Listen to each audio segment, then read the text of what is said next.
Hello student, मैं कुशल शर्मा। आप देख रहे हैं मेरे यूट्यूब चैनल कुशल क्लासेस। तो देखिए, आज हम 9th क्लास के एनसीईआरटी बुक में 4th चैप्टर जो कि linear equation in two variable है कि ग्राफिकल मेथड पर काम करने वाले हैं। दैट मीन्स कि भाई किसी भी linear equation in two variable का ग्राफ कैसे बनाया जाए, हम उस पर काम करने वाले हैं।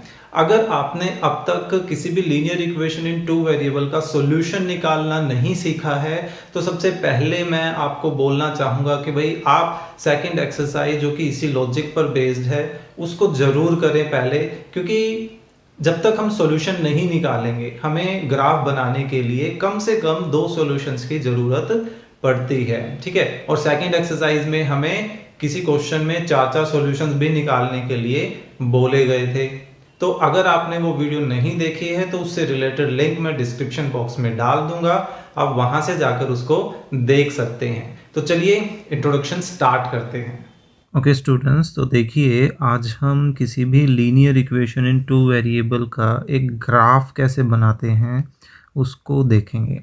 ठीक है, अगर आपने सेकंड एक्सरसाइज अगर अच्छे से की है तो आप बड़े अच्छे से जानते होंगे कि किसी भी linear equation in two variable का मतलब जो सॉल्यूशन है वो कैसे फाइंड आउट किया जाए।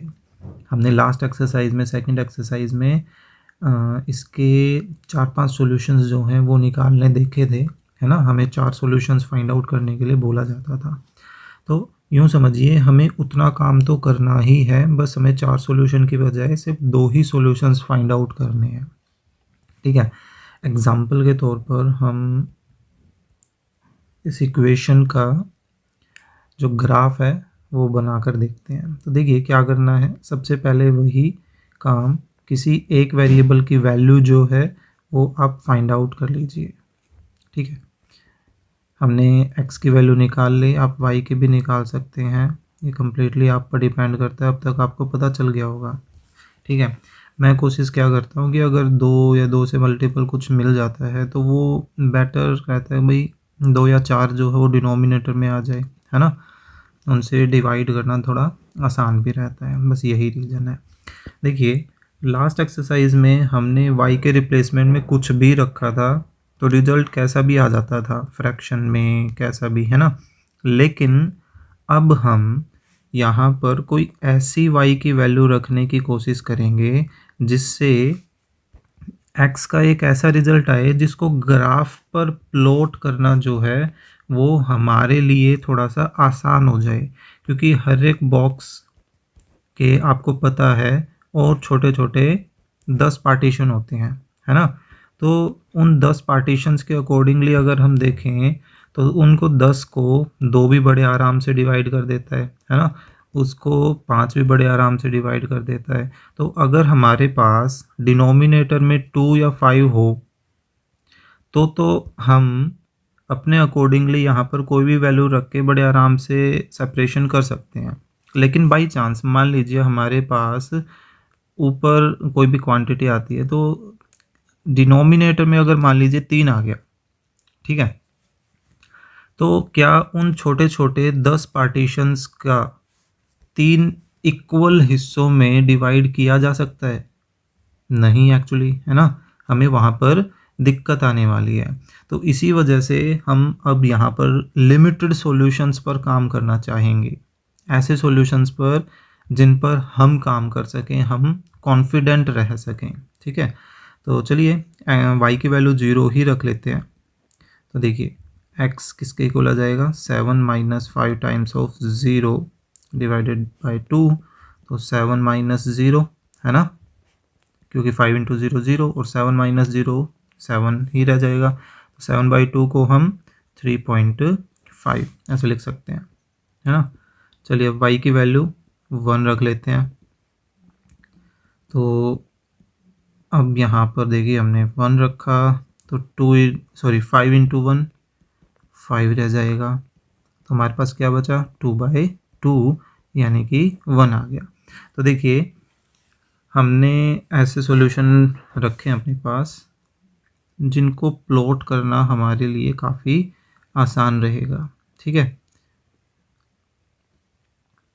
तो अब हम क्या कर लेते हैं, इन सॉल्यूशंस की एक टेबल तैयार कर लेते हैं, X and Y. First one से एक्स की वैल्यू 3.5 आ रही थी जब वाई 0 है, और सेकंड वन से एक्स की वैल्यू 1 आ रही है जब वाई की वैल्यू भी 1 है।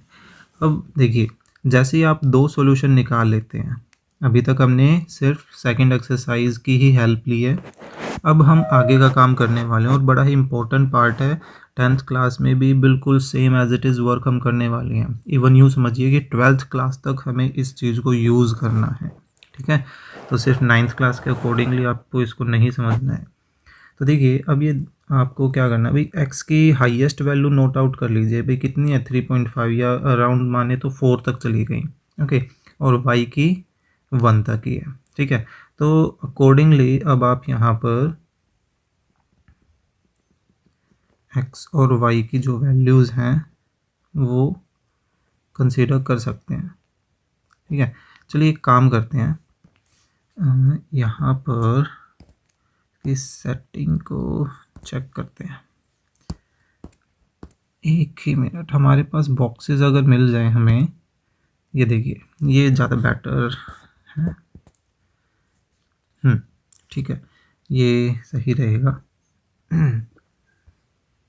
चलिए इन पे करते हैं। अब देखिए अपना ग्राफ जैसा स्ट्रक्चर ही तैयार हो गया है।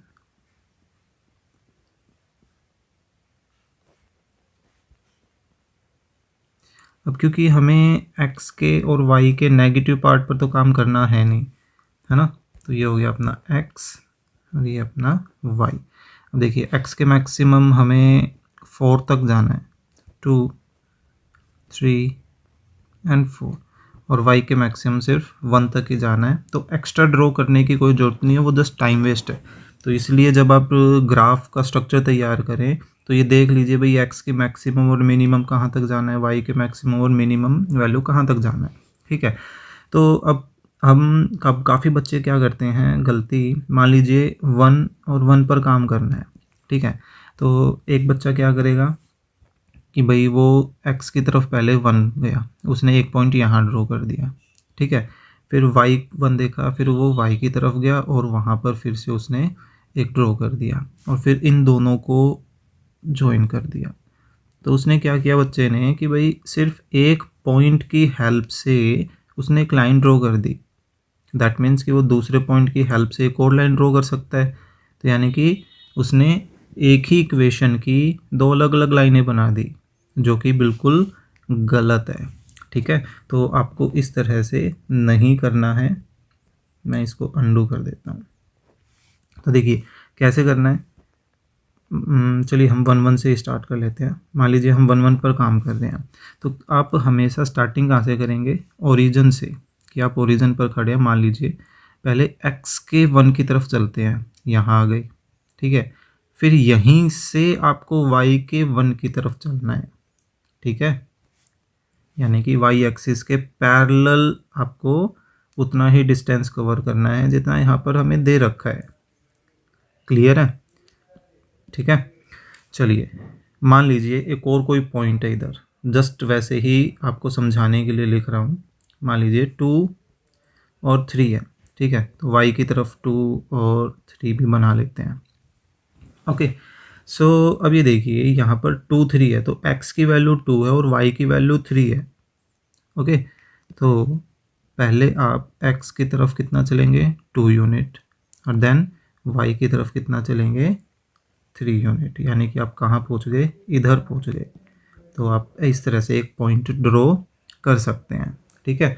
तो आई होप आपको जो पॉइंट है वो ड्रॉ करना आ गया।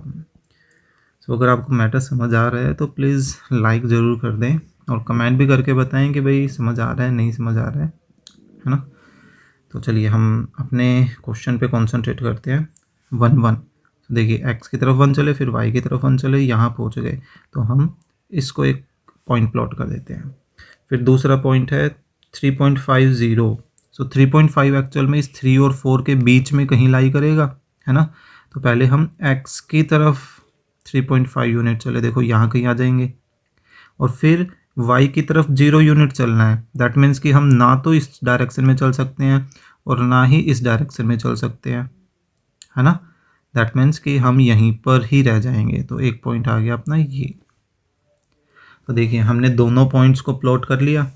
अब हमें सिंपली क्या करना है, इन दोनों पॉइंट्स पर स्केल रखना है, ओके, और स्केल रख के इनको आपस में क्या कर देना है, जॉइन।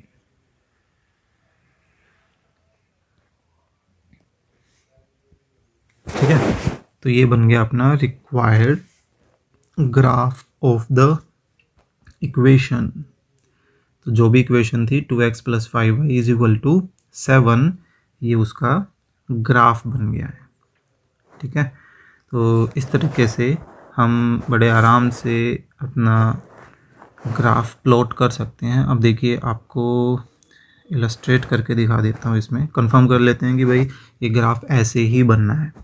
ठीक है, क्या थी equation, 2x + 5y = 7, I think यही थी, है ना। सो देखिए इसको कंफर्म कर लेते हैं, क्या थी वही इक्वेशन, हाँ बिल्कुल यही है। देखिए 2x + 5y = 7। तो इसका ग्राफ यहाँ देखिए, और हम अपने ग्राफ को भी साथ साथ रखते हैं। तो देखिए किस तरह से ये बन रहा है। अगर हम अपने ग्राफ पर यहाँ पर 2 प्लॉट करते हैं, तो देखिए y एक्सिस को ये कहाँ मिल रहा है, 1 और 2 के बीच में मिल रहा है, राइट। और इस ग्राफ में देखिए ये भी हमारे पास, इसको थोड़ा सा अगर हम जूम कर सकते हैं तो हाँ देखिए ये रहा हमारे पास 1 और ये रहा 2, उन दोनों के बीच में ही लाई कर रहा है ना। इसी तरह से x एक्सिस को कहाँ मिल रहा है, 3.5 पर, 3 और 4 के बीच में। इन द सेम वे यहाँ पर भी आप देख सकते हैं, देखिए 3.5 से ही वो पास कर रहा है ना। तो बड़े आराम से हम किसी भी इक्वेशन का जो कि 2 वेरिएबल में है, लीनियर है, उसका ग्राफ जो है बड़े आराम से प्लॉट किया जा सकता है। 10th क्लास में क्या होगा कि भाई हमें 2 इक्वेशंस को एक ही ग्राफ पे प्लॉट करना होगा, और हायर क्लासेस में 11th 12th में क्या होगा, 2 या 2 से ज़्यादा इक्वेशंस को हमें ग्राफ पर प्लॉट करना होगा। तो लॉजिक सबका सेम रहेगा। जितने भी इक्वेशन हैं दोबारा से रिकैप करते हैं। देखिए जो भी इक्वेशन दे रखी है, सबसे पहले तो 2 सॉल्यूशन बनाए, टेबल बनाई, और उन टेबल के थ्रू 2 पॉइंट हमने प्लॉट किए। ठीक है, इन पॉइंट्स के कोऑर्डिनेट भी लिख देंगे, और फिर उन कोऑर्डिनेट्स को आपस में क्या किया, हमने जॉइन कर दिया, सिंपल। ठीक है, तो ये था इंट्रोडक्शन ऑफ 4.3 एक्सरसाइज, जो कि graph of linear equation in 2 variable पर बेस्ड है। अगर आपको ये मैटर समझ आया है तो please click the like button and share the video with your classmate, और अगर आप चैनल पर नए हैं तो please subscribe the channel. Thank you.